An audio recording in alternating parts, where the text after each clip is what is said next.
역가라! 역가라 스리비레! 역기슈 브라스테골! It's only fitting that on the day the finals start, we have a video of Nikola Jokic whitewater rafting, because why not? Does this guy even like basketball? This is Sportscentre. Hey, I'm Marissa Roberto, and if you could not tell, I am back at the Bell Stage at Circuit Gilles Villeneuve. I mean, maybe the car gave it away, I'm not sure. And the wait is finally over. Game 1 of the NBA Finals goes down tonight in Boston. And there's so much to discuss when looking at the makeup of these two teams. It's clear Dallas is the best player in Luka Doncic, but Boston by far has the talent edge.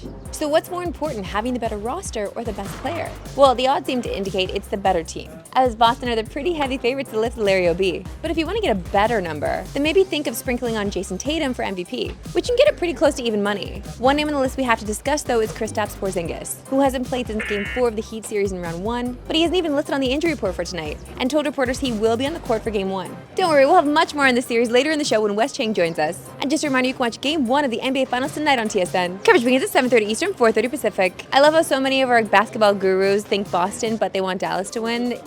This is a joke. It's become a joke. We're now just 2 days away from the Stanley Cup Final, which will be the first finals appearance in Connor McDavid's already legendary career. McDavid has arguably been the league's best player since coming into the league, as his accomplishments in that time were already Hall of Fame worthy. Through just 9 seasons, he has 3 Hart trophies, 5 Art Rosses, a Rocket Richard, and has amassed nearly 1,000 career points. To put things into perspective, in just 9 seasons, McDavid already has more career points than numerous Hockey Hall of Famers, including Maurice Richard, Eric Lindros, and Peter Forsberg. With McDavid's recent dominance, it's hard not to compare him to some of the NHL's best, specifically Sidney Crosby and Wayne Gretzky, who interestingly had similar careers to McDavid before they made it to their first Stanley Cup. Even though it took Crosby and Gretzky fewer seasons to reach the Stanley Cup Finals, they both won the Hart and Art Ross trophies prior to their first appearances, similar to McDavid. Also like McDavid, in the year they reached their first Cup Final, Crosby and Gretzky both led the NHL in playoff assists and points, which in Gretzky's case happened to be the 5th most points in a single playoffs ever. While being in the same conversation as these two legends could be a hard thing, the Oilers are actually hoping the similarities end there, as Crosby's Penguins and Gretzky's Oilers both went on to lose in the Stanley Cup Final. The story for these two teams was similar, as both Pittsburgh and Edmonton both struggled to get their respective offenses going. While both Crosby and Gretzky soared at a point-per-game pace, it was a drop-off from their production in the regular seasons. Making things more interesting, both Crosby and Gretzky went on to win the Stanley Cups immediately in the year following their loss, which happened to be the exact situation the Florida Panthers find themselves in this year. So if the Oilers want to win their first cup since 1990, then they don't want McDavid to follow in the footsteps of Crosby and Gretzky. Well, at least for this year. Now joined by our gambling guy, Wes Cheng. Great to see you, Wes. Great to see you, Marissa. All right, Wes, the wait is finally over. Game 1 of the NBA Finals is here. Let's get right into your best bets with what you're liking for the series. What do you want? I got 2 bets I like. First of all, I like the total number of games in this series to be over 5.5. I just think, simply put, this is going to be a tighter series than the odds makers are suggesting. Boston's kind of had a crazy track record with their home record over the last 2 playoff series. They've actually had a losing record. And then, added the fact, Luka Doncic, the best player in this series, you probably can count on him to steal at least 1 or 2 games. And then that leads to my second future I like in this series. I like Doncic to lead the series in total 3-pointers made. If you look at his previous series plus the last 2 games against the OKC, his 3-point shot is back. He's shooting 46% from deep.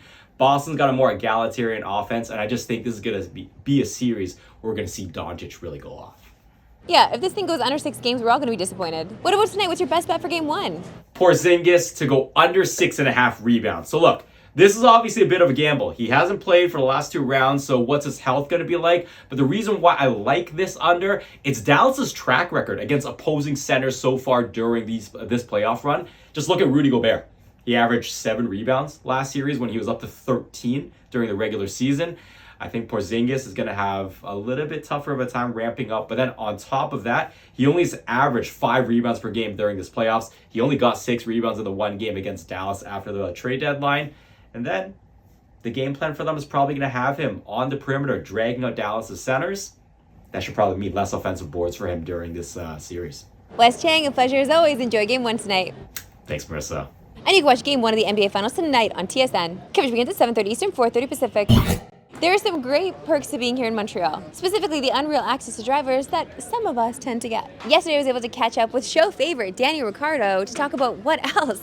Music. Apparently, Danny's a big music guy. Is that true? I love music. Okay. Well, I love listening. I don't play any instruments, but my ears love music. Okay, this is good to know, because a very important question I have for you is, if you could pick one artist I know. If they could collab with you on a theme song for you, who would that artist be? I hate these questions because I love so many. You must have one. No Taylor Swift? T-Swizzle. Let's go with. I love country music and stuff. Okay. I feel like that cuts a little deeper into the soul. So, Ryan Bingham. Ooh, okay. I didn't think you were going to go country on that one. So when we're thinking about paddock vibes, when you think about other drivers, what would you say is a theme genre that you're hearing in the paddock? Boring. Oh, No sense of humor. No personality. Robots. but in sense of music, in the genre of Okay. music, what are you listening to in the paddock? Wait, like other drivers? What Yeah, are like, other? what are you listening to as you're rolling through the paddock? What are the drivers like? I feel. Lando's music taste definitely improved after a Okay. couple of seasons with me, so I'll take some credit. I don't know actually. I don't speak to much of them about music. Okay. I love all genres. Like it depends. Like when I got my headphones on before the race, it could be punk rock, it could be electro music, it could be rap, it could be country. Okay. So it just depends on the mood. But I'm very open-minded, very broad when it comes to my love and taste for music. How about you? Well, I really love Taylor Swift and Tupac. Those are my two. Okay. Thanks for asking. That's really nice. Thanks for Okay. doing this. You're welcome. Great. Let's do this. Music. Honestly, he's just so charming. It's just nice when they're good at their job and they're also very charming, okay? He's charm type. And speaking of music, just a reminder, we're only 2 days away from Mr. International, aka Mr. 305, aka Mr. Worldwide Pitbull, who will be performing just steps away from where I'm standing right now. Saturday, June 8th, the day before the Canadian Grand Prix. Pitbull headlines the podium concert presented by Google Pixel, featuring top DJs, tons of interactive activities, and more. It all takes place at Parc Jean Drapeau, literally just behind the camera, like 10 steps that way. Don't miss out and get your tickets at eventco.ca.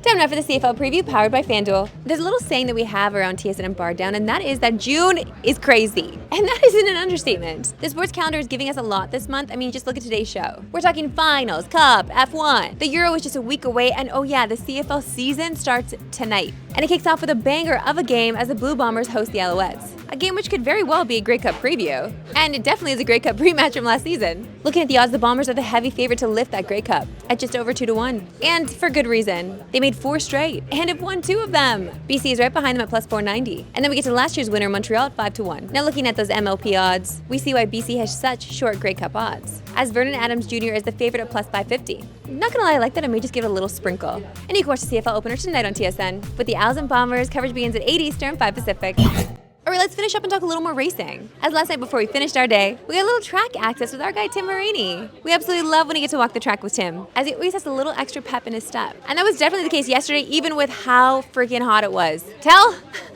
here. Now joined in this very hot sun on this very cool track is Timothy Hirani, friend of the show. Are you cooking out here? Track's not that cool, Marissa. This is literally like 45 degrees right now. Like we're literally roasting Yeah. right now. Well, good thing we have Towel on standby. Towel! Get Towel out here. That's all. Towel, please. Oh, God. This is how we treat stars around here, Tim Marini. Well, I guess you're the 6th fastest racer I've interviewed today alone. 6? Yeah, so that's how we treat our stars. You Hey, get Towel. I made the top 6. It's huge. This is a big deal, Marissa. You can't just say you've made your top. This is big. I'm surprised I even got into the top 10. Huge, I know, but I'm getting a little mustache sweat here, so let's continue, Yeah, that's a shall good we? idea. Let's talk about Red Bull, because in years past, Red Bull has been dominant, but this year, not so much. Given this track in particular, though, who has the advantage? Is it Red Bull, Ferrari, or McLaren? I still think Red Bull has the advantage coming in here. I think there are a couple other teams that could challenge them or put pressure on them at least. And I think one of the teams in particular is Ferrari. Marissa, Ferrari. Yeah, okay. Right? Yeah, I'd All love right, you right, my paisan. Yeah, of course. So the reason I say that is because of the curbing that's here. It's quite high. Red Bull struggles kind of going over curbing, and with this track here in Canada, you really do have to attack the corners and attack the curbs. So, I mean, I can see them being put under a lot of pressure this weekend. Let's just say that. Allora, you still think Red Bull will be out on top?